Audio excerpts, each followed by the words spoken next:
Welcome to the Featured Anime Podcast. I'm your host, Jack. And I'm Rick. And today we have a very special guest with us, CJ from Anime Anonymous. He is also one of the few people that's willing to put up with this and all the shenanigans as well. But hey, CJ, go ahead and introduce yourself to those who have not heard you introduce yourself before on the many a times that you have actually showed up on our podcast. Sure. Hi, my name is CJ. I am one half of Anime Anonymous. Yeah, short version, love anime, love movies, all that jazz. And if you guys ever want to join on a stream, then you can follow me on Twitch. So yeah, that's it. Anon, perfect. What would your Twitch be, sir? Oh yeah, I should probably say that, right? Twitch.tv/crazyjam. There you go. Right on. Yeah. Thank you. Much appreciated, sir. If you want to hear some of the banter and fun that we've had before all of this, you can check us out on our Patreon, patreon.com/featured anime podcast. $1 a month will gain you access to bonus content. And if you feel so inclined to also follow us and join us live, we are on twitch.tv/featured anime podcast. We are live on Mondays, 10 p.m. Eastern Standard Time if you want to come and join us. Before we dive into this week's choice with a very special guest, I want to take a moment and talk to you all about Tokyo Treat. Now, Tokyo Treat is a monthly pop Japanese snack box subscription service where you will get up to 20 of the most exclusive limited edition and seasonally flavored snacks from Japan. And these are snacks that are only available in Japan for a limited time. So it's not like you can just go down to 7-Eleven or anything like that and buy one of these things. No, these are available in Japan and they're a limited time. Now, I know what you're thinking. You're thinking, Jack, is it some random person just going into a store, throwing things in a box and shipping them out to me? Is that what's really going on? The answer to that question is no. Honestly, every single month is themed, and I love it too. Every box is themed every single month, and it is really, really cool because not only do you get a nice themed box, but you get some really delicious treats. Now, this month's theme is Snack Adventure. So why not adventure into Japan's most elusive and mysterious world of ninjas than with this month's Tokyo Treat box, which is packed full of sneaky surprises of savory and sweet ninja-inspired treats.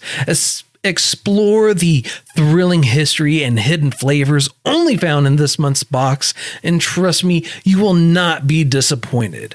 In this box, you have wonderful treats like the chocolate orange Kit Kat, you have the katana candy sword, the strawberry dorayaki, and then also on top of that, one of my favorite treats, even though I'm a real sweet tooth kind of guy, I love the kabuki wasabi rice crackers, and those were really delicious. Honestly, I could go back for more, but unfortunately I ate them all. And you know what? And I know what you're thinking. You're thinking like, Jack, but I have allergies, man. I can't eat, some things, I can't read Japanese. And it's like, hey, you know what? I got you. All right. I can't read Japanese either. But you know what? That booklet I was telling you about, that booklet that tells you all about those snacks and everything like that. Well, you know what? It tells you about all the common allergens that are inside those treats. So that way, when you're eating something, you know exactly what you're eating. You're not worried about eating something random or something that you shouldn't have. No, it'll tell you what you have in each snack. And that is one of the really cool things about this. So you get a box full of treats, a booklet that tells you what you're eating so that way you can be safe in case you have an allergy. And on top of that, you get some really cool information about Japan. And this month, you get to learn about ninjas. That is honestly one of the really cool things about this entire thing. I love it every single month. It is something really cool. Now, special for our listeners, if they use our affiliate link and coupon code featured anime at checkout, you get $5 off that first box. And trust me, it is worth it. I wouldn't be talking about it if I didn't believe in it. And trust me, the treats are worth it. So go ahead, use our affiliate link in the show notes, and then use coupon code featured anime to get $5 off that first box. If you want to help support us through other means and not get yourself some tasty treats, though I don't know why you wouldn't, you can buy yourself some swanky swag at shop.featuredanimepodcast.com. And of course, for all our contact information and how to reach us and everything like that, you can go to featuredanimepodcast.com. And now, on to the meat and potatoes. Suzume came out in November 2022. It is a movie, and a couple of producers for it are Aniplex, Toho, JRE Marketing and Communications, just to name a couple. The source is an original. Studio for it is Comics Wave Films. Genres for adventure, fantasy, and romance. And it ran for just a smidge over 2 hours. Now, Suzume, basically, it starts with us following the main character, Suzume, as she randomly runs into Sota, who's a young man looking for abandoned areas. More specifically, he's looking for abandoned areas so he can find a lone door that will eventually open to let out a giant worm that causes catastrophe amongst the area. So whether that be a tsunami, an earthquake, or other natural disasters, it's usually linked to this worm in some fashion. Now, on her way to discover who she is and to follow Sota because she recognizes him from somewhere, though she doesn't remember exactly where, she ends up getting kind of tagged along this adventure, and this cat-like creature as well that's kind of guiding them or kind of leading them across Japan, and they're chasing them down, and they're closing these doors, trying to basically prevent all these disasters from happening by closing these doors and locking them. This is, in general, a story of self-discovery, of growth, and for gaining answers to her questions. True. I mean, you're not wrong. You did everything short of the finale. I mean, gosh, it's like this guy's been doing this for a while or something. I know, it's talent. That's what we call it. Just raw talent. Yeah, I mean, like, I feel like I would honestly be a lot better if I planned everything out, but I ad-lib everything, which is a horrible thing to do all the time. So God only knows what would happen if I actually prepared myself a little bit more. I threw up talking points, but as far as being prepared goes, yeah, no, I'm all set.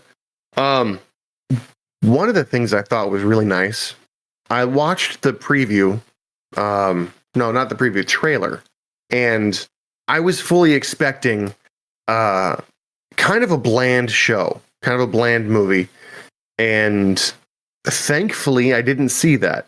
There was a lot of stuff I had questions about. I had to watch it more than once because it wasn't M. Night Shyamalan twists and turns and stuff like that, but there's a bunch of stuff I didn't quite understand.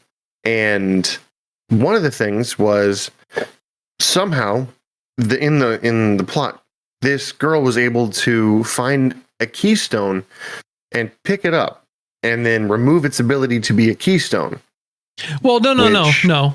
She didn't remove its ability to be a keystone.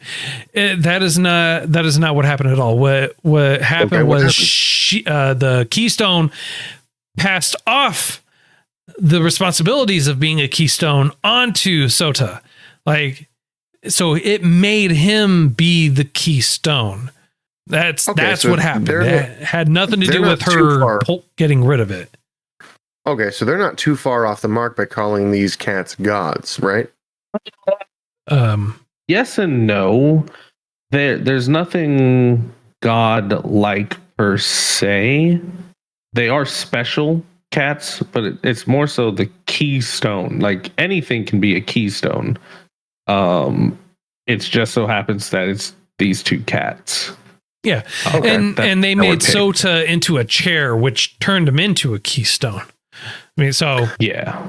Again, it's not that they were chosen for a very particular reason or whatever. It's just that's just kind of like how it how they are. It happened via circumstance rather than not predisposition. That's not the correct word.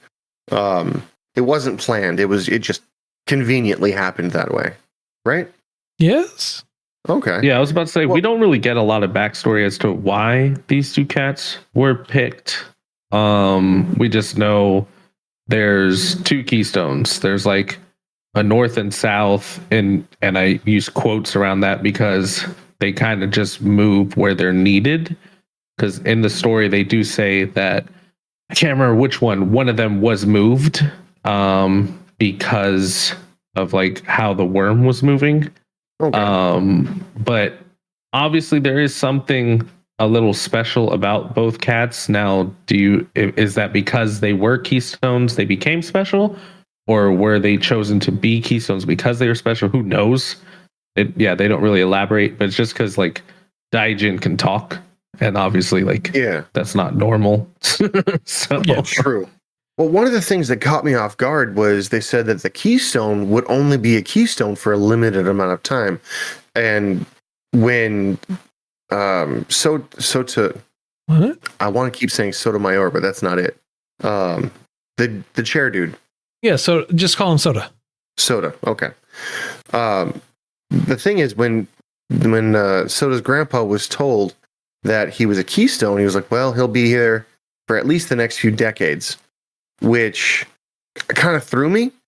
And he was like, yeah. And the explanation that I got in very, very abbreviated layman's terms was a keystone needs to be replaced every 100 or so years, essentially, every few decades at the soonest, and a century or two at the absolute longest. That somehow, some way, the worm will eventually overpower whatever keystone holding it down is. And that's not what I got at all. CJ, did you get that? I was about to say, were you watching this dubbed or subbed? Dubbed. Okay, that might be a dubbed thing, because subbed, they don't say anything about them having to be replaced. Yeah, they never give a timeline on it in general for it. The only thing I remember, and granted, it's been like 3 months since I've seen this, but the only thing I do remember is they usually try to place keystones where huge tragedies happened, because that's a weak area for the worm to pop out, which is one of the reasons why one of the keystones was moved. But yeah, I don't remember anything about them having to be replaced. Yeah, they never specifically, at least in the sub version of it, it's talked about them having to be replaced, because that would have been a major question for me as well. But instead, the only timeline or time reference that they gave in regards to the keystones was that Sota's grandfather had mentioned that, hey, it's been a while since I've seen you, to one of the keystones, but that's about it, right? Yeah. So the time frame for it doesn't really make sense. However, I guess you're kind of given a rough generalization or a rough idea as to who, or not who, but an idea of the Keystone's powers. And it's also generally a power of perception that others that they can have on others at the exact same time, whether that's how they are perceived and viewed by others, or how they can influence or force others to say something, whether it's their deepest, darkest secrets or otherwise, to spill out whatever it is that they're harboring.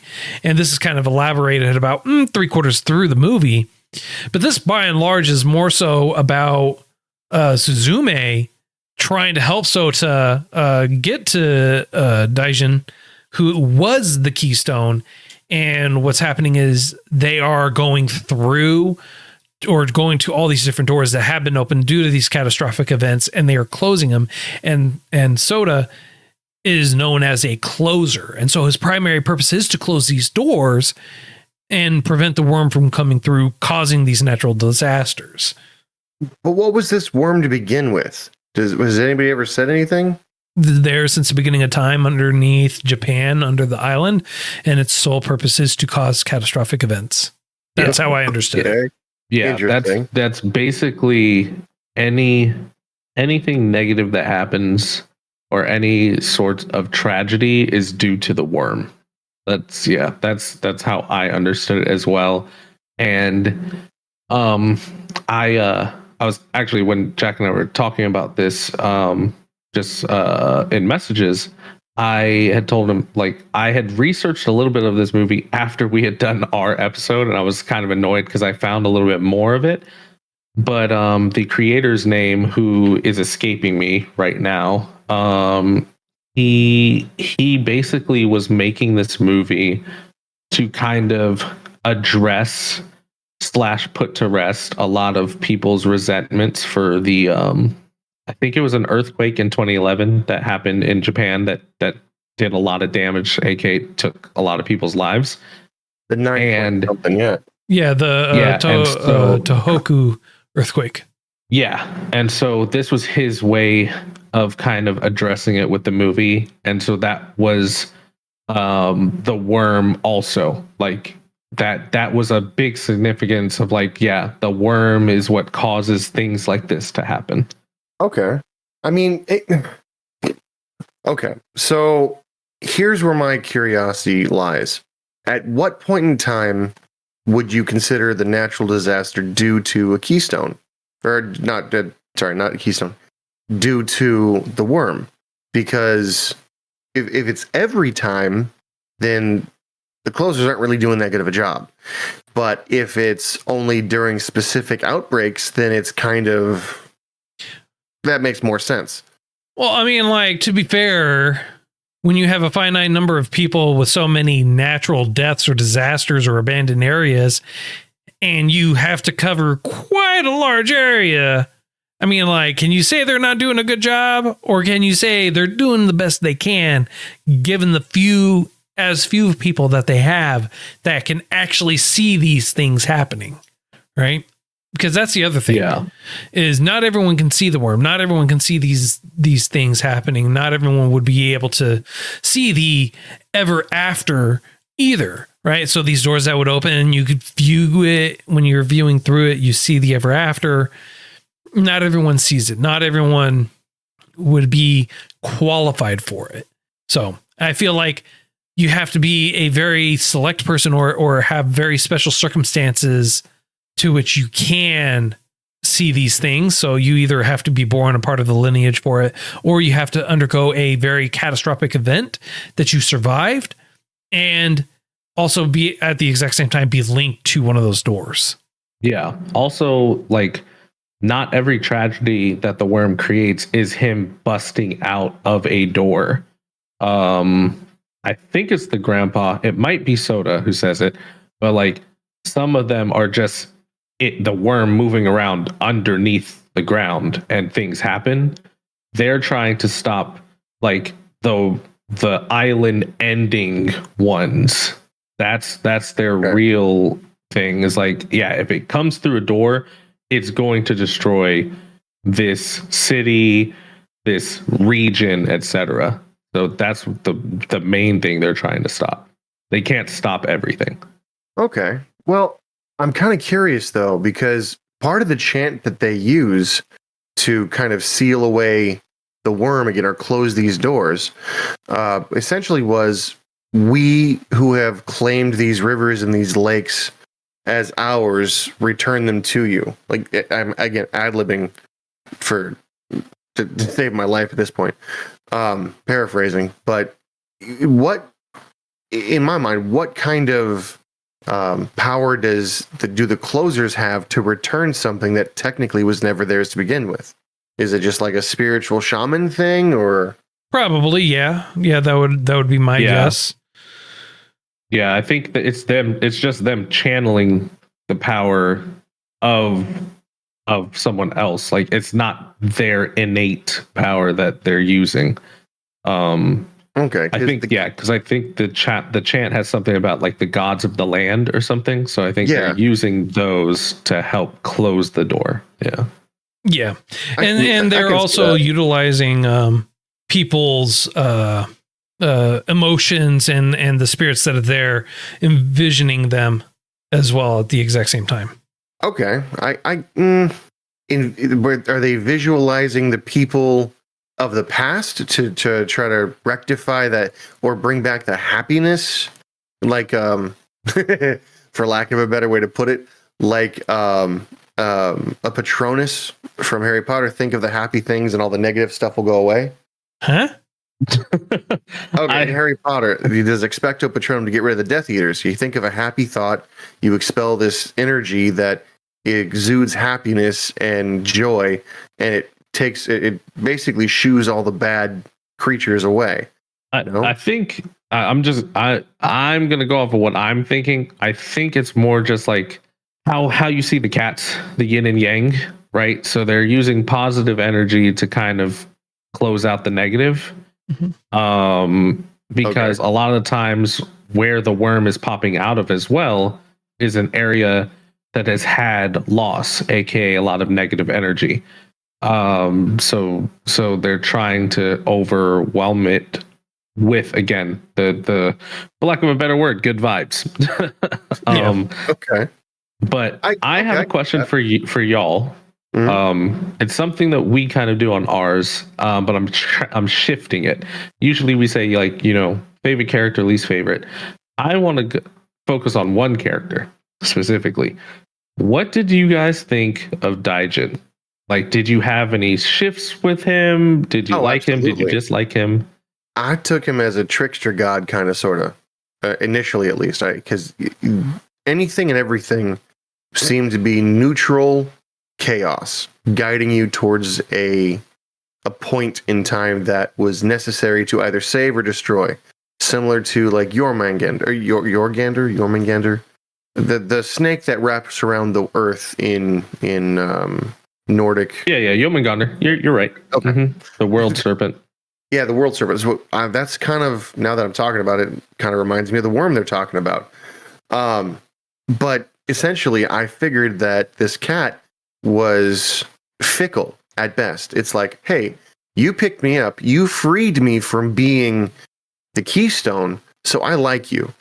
And the cat saw Sota and was like, you know what, you're kind of you're in the way of what I actually want. So instead of you being there to close the doors, you'll become the thing that holds the worm down. You'll be the keystone, so I can spend the rest of my life with her. And the cat ends up foolishly, in my mind, thinking that the girl loves him because freedom, and it's like, you're hurting me and stuff like that. And then the thing that got me, the thing I don't understand, and I'm hoping you'll be able to enlighten me, is when she admits her displeasure to the point of, like, I hate you, the magic seemed to just be sucked out of the cat. And I thought maybe it was just me seeing it at first, but then when she praises the cat later, he revitalizes himself in a fashion. Okay. Does that answer any part of your question? Yeah, no, it does. Before I answer that part, Jack, what did you think of the Daijin? I thought Daijin served his role as a plot mover perfectly. Meant to provide you with just enough angst, so to speak, to keep you going and to wonder what he's actually doing, but also at the exact same time, be there in such a way that kind of makes you question whether or not he is the one that's either opening the doors or just guiding them without actually telling you. Yeah. Okay. Yeah. I couldn't stand him. He was annoying as heck to me. Because at first I was like, he's just opened all this crap. This is annoying. And he was just talking in riddles. And then, yeah, you obviously find out later, he was a guide. He was just a horrible one. And then to answer your question, Rick, about like how he goes back to skin and bones, kind of honestly going off of something we mentioned in the pre-show, parasocialism. He was deriving his happiness from her, and as soon as she was displeased with him, it went away, which is why he went back to skin and bones like how he was before. Huh, okay. All right. So he Interesting. just wanted to be loved. Yeah. Oh well, boo boo. You know, hey, I want to be loved too. All right. Yeah. Well, I knew that was his. They were trying to redeem him, and it just didn't work for me. I was like, yeah. Oh well. So Rick sent me instant message saying, highlighting the sub saying Soda will spend decades now housing as a keystone housing the gods. However, that still doesn't clarify whether or not they are replaced every couple of centuries or anything like that. All it basically says is Soda may have the opportunity to pull shenanigans like the cat did to him. Yeah. That's honestly that all that says is like he will spend decades. No one knows how long. No one knows what that really means or anything like that. All that just means is that he's going to be a keystone for an indeterminate amount of time. Well, I mean, it's the grandpa saying it specifically about that. That doesn't mean nothing.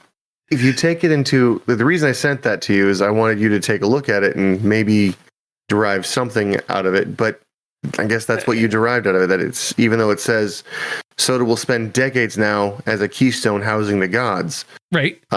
You're like, well, it's an indeterminate amount of time. Like, who knows? It could be centuries, even though it clearly says decades. Decades doesn't mean it's literal decades, right? It doesn't mean under a century. You could say decades and have it well be over a century.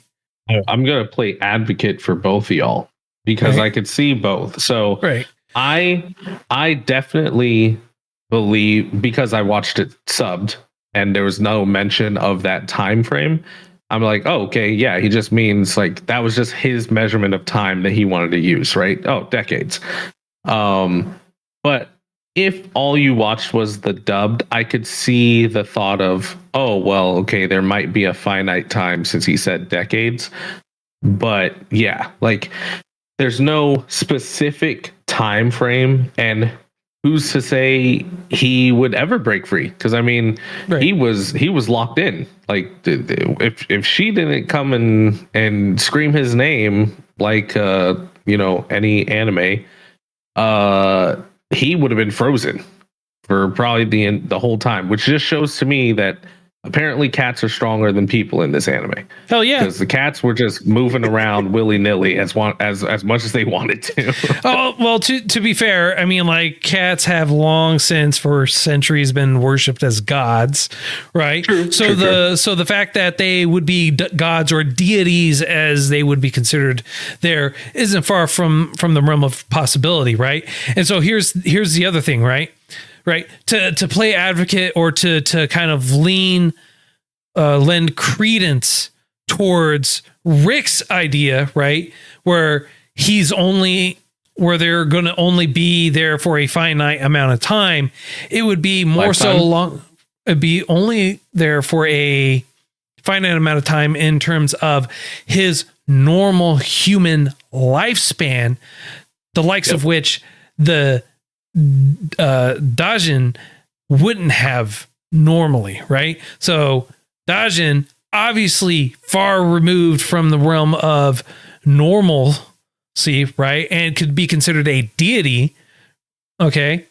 Sota is not a deity. So it would be stand to reason, right? If we're given the time frame, even if it's otherwise, right?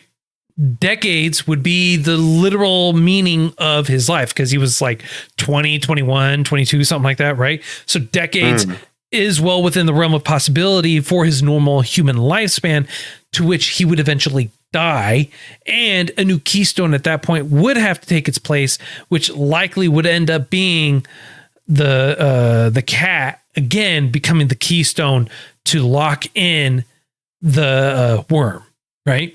Which is a very good possibility because it's not like he was able to transfer the powers of the keystone. Because if that was the case, right, he could have just picked up another random cat, transferred the powers of the keystone to that cat or animal, dog, what have you, another person, doesn't matter, and made them the keystone.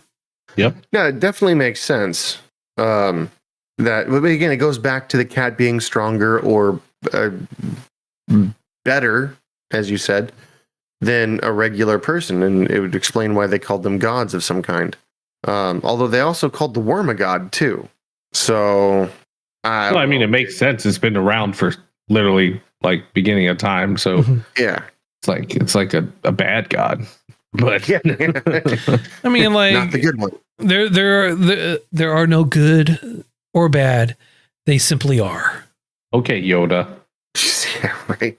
Don't hate me because I'm beautiful. Oh, goodness. But yeah, I mean, it's not like it's trying to be bad. It's just doing its thing. You know? Yeah, it's again chaotic neutral. It's not chaotic evil, but it just whatever whatever whimsical thing it's going for at the time. Other than, of course, opening the doors, if that's what it's doing, it might just be guiding them to potential openers because the seals have weakened. But even still, that seems a bit off to me. That said, how come she was able to see the worms and whatnot when the closer had to go through, like, I assume, special training or have a certain lineage, or like, not everyone can see these worms. And to my point, only the grandpa in the movie, only the grandpa, Soda, and the girl could see it. I mean, Right. the cats could too, but Obviously, but again, that goes back to what I originally said, which was, we're not given answers on that. We just know that they are told that they have that, or that they can see it. Yeah, but I was we're not given answers as to why they can see it. And like, you can have speculation as to, you have to survive a specific catastrophic event. Again, I'm repeating myself, but catastrophic event, or born into a lineage for it, which is why there's a finite number of people for it. We're not given answers. We just know that there are very, very few people that are around that can actually do that. Right, that can be considered a closer. No, I agreed with that, and I was going to try to say, expand on that as far as specifics go, saying something to the effect of, my idea was that in order to be able to see the worm or eventually become a closer, is either you or someone in your past would have had to go through a rather traumatic experience and be able to go to the ever after and return. And then my guess is her kids moving forward would be able to be closers as well, even if she wasn't to marry or bear children for Sota. I would almost bet certainly that she would end up marrying and being with Soda. She'd have those Soda babies for sure. Yeah, I'm like, given how much she had to go through, it would make no sense that he's like, by the way, I've got a girlfriend in college later. Deuces. Right. Next time on Cold Case. I was about to say, I don't think he would have done all that walking at the end. If that was the case, he would just shot her a text. But seriously. But outside of speculation, the only thing we get is from the grandfather, which is that everyone has a door that links them to the ever after, but not everybody can see it. That being said, still, that door is your door, which is why she like, when she first sees the door where she sees the keystone, she already had a link to the ever after, which is why she saw, the beautiful night sky and stuff.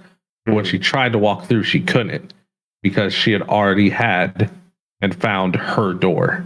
Which obviously gets us to the wrap up / climax of the movie, is her, going to get to find that door again. Yeah. So I have a slight theory that has been tickling my brain up until the moment you just but you brought back, like, the fact that she got to see through the door again. And she went through her door 2 total times in the movie, right? My theory, as off the wall as it might be, is that they're kind of in a time loop, meaning time obviously goes at a different speed inside and outside. But my thought is, because she was able to see her younger self and all that good stuff, is it possible, in your guys' opinion, that there's a time loop that preserves what's going on with the worm, with the cats, with everything there. And my evidence for that is everything seems to happen in regular intervals, and it would lead credence to every few decades or every century you have to redo the seal, because it's, in my guess, if you will, the cats aren't just old, and the worm isn't just old. It's reliving a specific timeline that will repeat itself as a kind of curse in the ever after. Thoughts? I'll let you go first, Jack. I'm like, your silence tells me that's way off kilter here. The only thing that I would honestly say in terms of that, it's not necessarily a time loop, but more so along the lines that the ever after is time absent, right? It is ever present in time for all timelines at all times. That's what I'm getting. Okay, so she was able to see her younger self just like she could see her mom. Well, she didn't see her mom. She thought she saw her mom, right? But it wasn't her mom. Exactly. Yeah. Okay. Yeah, she realized what she needed to do for things to play out. Yes. So, yeah, it's like it's like its own dimension that does not conform to our sense of time. Yep. Okay. Sure. That, in my mind, seems just as valid, maybe a little more than what I was originally thinking. So, yeah. Right. Now, did you guys have any ideas as to music scores and whatnot? I thought the music was good. The music was there when it needed to be. I enjoyed it, and it was very well done, in my opinion. Okay, I was gonna say I only really noticed one section of the movie that the music seemed prevalent. Granted, it was probably there before, but it was so subtle I didn't notice it. So yeah, every time the worm popped out, it was more of like a negative / menacing kind of menacing soundtrack. And then the music played its part where different scenes called for different music. Sometimes it was more muted, sometimes it swelled. I enjoyed the music. So okay. All right. I honestly, I don't have too much more I could really say on it. I mean, like, there's a lot that could be said on it, but I feel like at this point we would just honestly be talking around in circles. What do you guys think? Is there any key points or notes that you guys want to hit on that you feel like we're missing that need to be explored? Aside from the obvious journey of growth and self-discovery that our main character Suzume goes through?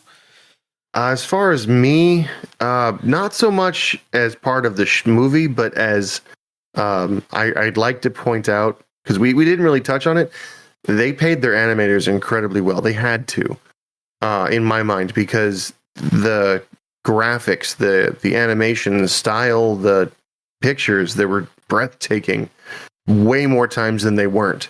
So that shocked me. I wasn't expecting that kind of quality, and it was almost overwhelming and overshadowed the story for me. Okay. The only thing I had was, if I was Suzume's guardian, I would have been pissed. Okay. Right. Her ditching school and then not responding to my calls and texts. Hell no. Yeah, she was the realest character out of the entire thing. And even then she was just as crazy. Oh, a stranger with a nice car? Oh, yeah, let's all hop in. It's stranger danger. Sure. Stranger danger. Yeah. Well, to be fair, right? She didn't want her hopping in there. She wanted her to come back home, right? Yeah. So it's not like she said, "Oh, I'm totally okay with it." It was more along the lines of, "Fine, you're taking me with you, just so I can make sure that you're safe." Yeah. Okay. Yeah. Ooh, one last thing. So you said yin and yang and stuff like that, and it makes sense. Whereas the white cat was probably for more focused on the good emotions. The black cat, holy cow. They both, in my mind, both cats served their own ends, essentially. The white cat wanted to be free and to spend time with Suzume. The black cat wanted Suzume to reject the white cat so that they could both go back to what they were. At least that's what I got out of it. And well, to be fair, it's not that Yeah, it's not that he wanted the white cat to be projected because of this, because of the opposite in personalities. The black cat was like, bro, you have a job and you're skirting your responsibilities again. That's a no, and you're going to get punished is ultimately what it was. It's not, it's not that, they were playing like, oh, well, I'm the good boy, good guy, bad guy, whatever, what have you. It's no, you're skirting your responsibilities and now you're going to get punished. I mean, I get that too, but the way that they went about it, the reason why I feel like the aunt was the realest character out of them all is even though the quiet things that you don't say out loud to protect someone's feelings came through because the black cat was, I imagine, not projecting, but freeing the feelings to come out and be spewed forth so that Suzume would reject everything and shut down, and the white cat wouldn't have a choice but to go back and do its job. The second that it saw it didn't work, the remorse, the facial expressions of the aunt, the horrified, what have I just done, came through and popped so vividly and so well that I was very, very deeply immersed in the story at that point, which doesn't usually happen for movies for me. So that was incredibly well done, and I would like to point that part out. Okay. Other than that, yeah, I'm ready for a. I think I'm about ready for a score. All right. So, in the spirit of guess first, CJ, on a scale of up to 10, how would you rate this? This guy, he knows I go last on mine. I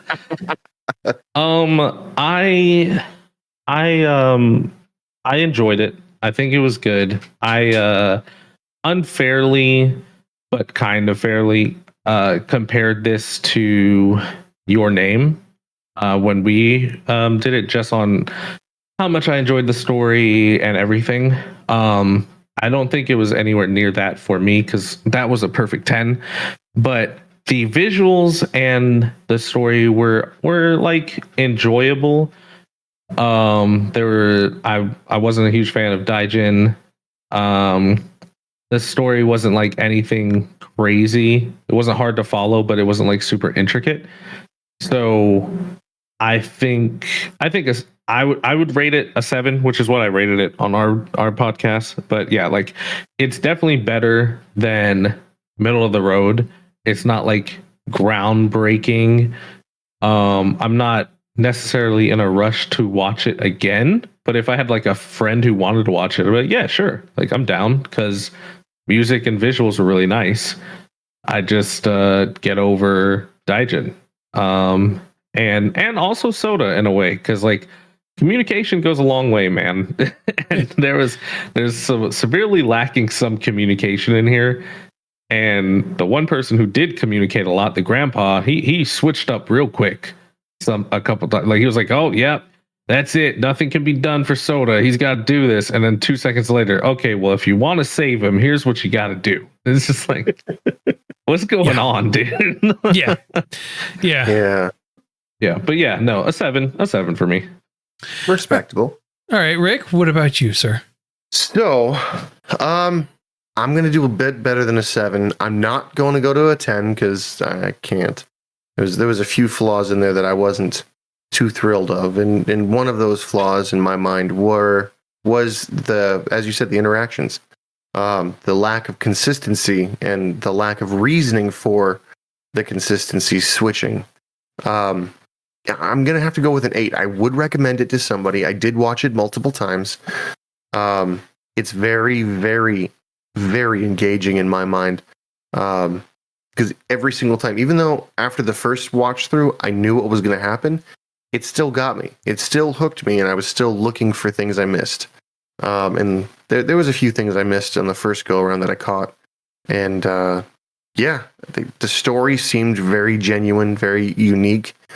The writing seemed to be decent as far as the dub goes. I didn't watch the sub, so I don't know the comparisons. The animation quality is beautiful in my mind, and the music was subtle and when it needed to be, and it was very well done. was very well done. So I'm going to give it an 8. Okay. For me, I am going to give it a 1. It was truly appalling. It was trash. It was horrible. Never want to watch it. No. Honestly, I kind of gotta agree with CJ on this. I gotta give it a 7. There's a lot of questions in there that I really wish were answered, given more information on it. The breakneck speed at which the grandfather kind of switched his gears on it, I really didn't like it. Detracted from me. In general, I felt like Sota was not listening, despite the fact that he was told multiple times by Dajin that he was the Keystone now. Despite him being told that multiple times, he still didn't comprehend that he was being told that.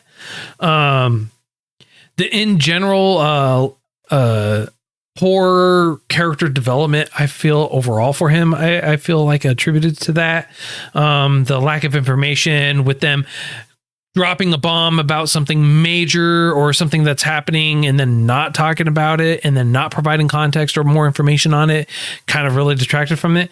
That all those negatives, aside from the fact that the animation was great, the music was wonderfully done, for the character growth and story development that it was there was really well done. The fact that they had the character growth in general progressed the way that it did, despite its shortcomings, I felt like was done very, very well. And they did help provide resolutions and a closed circle, so that way you knew the beginning and the end, so that way you had that proper context, instead of you being left in the cold, so to speak, wondering, what the hell did I just watch, or what was the meaning of that entire beginning portion of it? They at least circled back and provided that closure for it. And then they also provided the context as to why Sota looked familiar to Suzume. And it's because when she was a child, she saw Sota when he was an adult. And she just had that repressed memory. So next week, if you guys have nothing else to add or change or anything like that? Nope. I agree. That was the one thing I forgot to say, but you mentioned it. Yeah, there was just too many questions not answered. So yeah, that was another reason for the 7. Yep. Perfect. All right. Next week, it is a recommendation from Jeb, the Idol of Idaho. What we're going to be watching is OshiNo Ko, which is, according to them, it's epic and dark. It's also based on a manga, and season 2 will be coming out later on during the year, hopefully. So that'll be next week's choice. Well, I think that's all the time that we got for the day, guys. Unless you want to add anything else before we drop off really quick. CJ, cough, cough, drop some more knowledge on us about you, where we can find you, and how people can become associated with Anime Anonymous and Crazy Jam and all his wonderful streaming habits. Yeah, if you guys ever want to join one of the streams, again, you can follow me on twitch.tv/crazyjam, and Wednesdays at 8:30 Eastern Standard Time, like PM. Artsy and I, the wife and I, we do our recordings for Anime Anonymous. This one that's coming up is going to be the movie Promare. But yeah, every Wednesday we record those, and then it gets released on every podcasting platform Friday mornings. So yeah, if you ever want to go to an AA meeting that actually feeds that addiction, we got you covered. Sweet. And of course, for anything revolving around yours truly and Rick for the Featured Anime Podcast, if you want to hear some of the pre and post show that we usually do, mainly pre-show that we usually put out with every single episode, most of the episodes, kind of sort of episodes, you can go to patreon.com/featured anime podcast. $1 a month will get you access to that bonus content. And if you feel so inclined to buy yourself some nice, delicious treats and get yourself some culture while you're at it, Don't forget, you can get yourself Tokyo Treat. If you use coupon code Featured Anime, you get $5 off that very first box. And trust me, those treats are worth it, and they are delicious.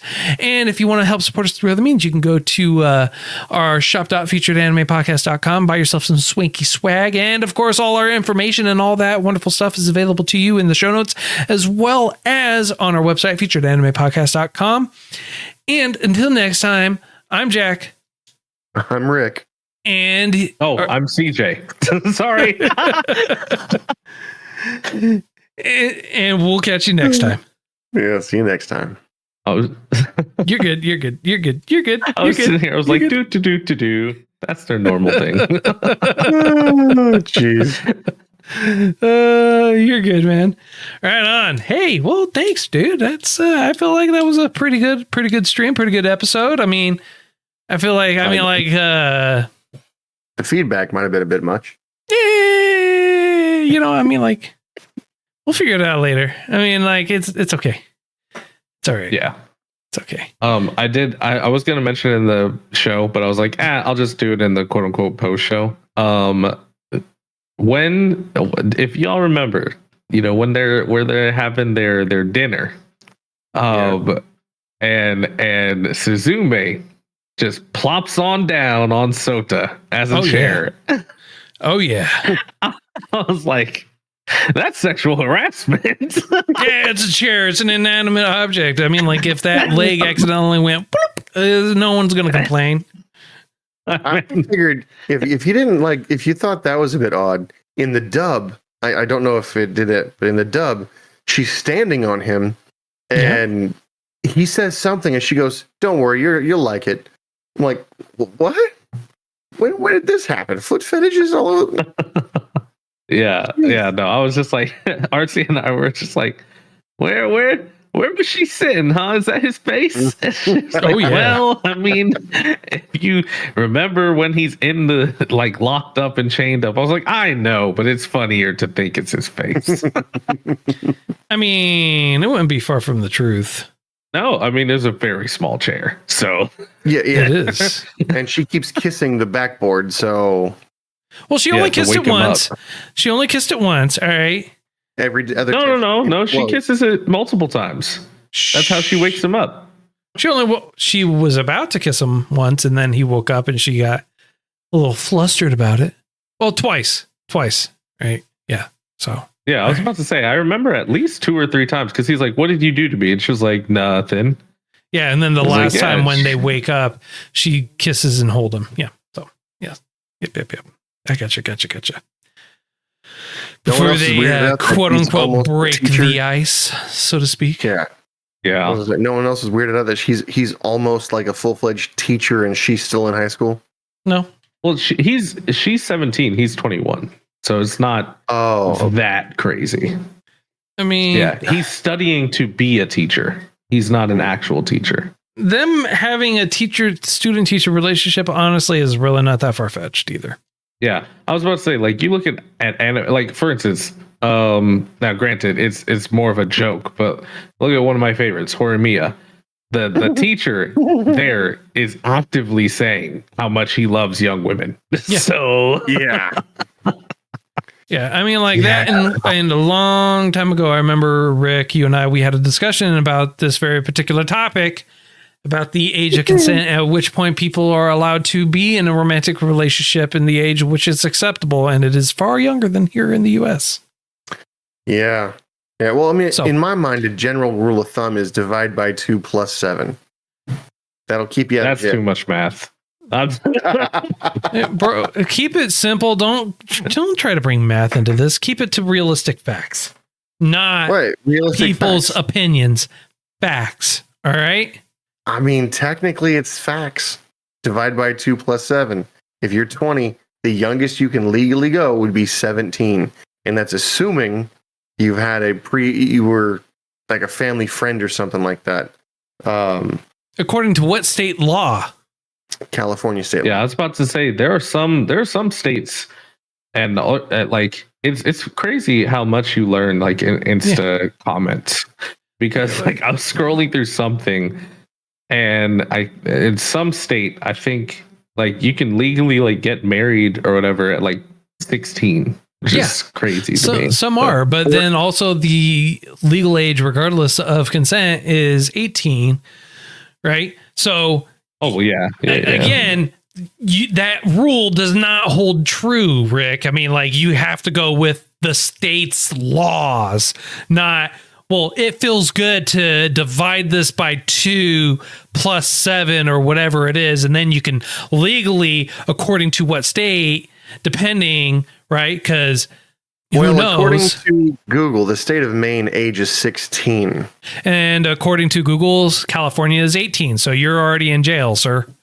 There you go. Fair enough. So and they don't have a close in age exemption. Right? Arkansas is 16, Arizona 18, Alaska 16, Alabama 16, District of Columbia 16, Louisiana 17. Does Alabama being 16 not surprise me? I don't know. Wyoming 17. Again, depends on it. And some states have a close in age exemption, right? Where it is like kind of like, okay. California does not have a close in age exemption. It's called some states have it if your parents sign off on it. Like it could be super young. Like it's the Romeo and Juliet clause isn't a close in age exemption. The Romeo and Juliet clause is you were dating before one of you became 18.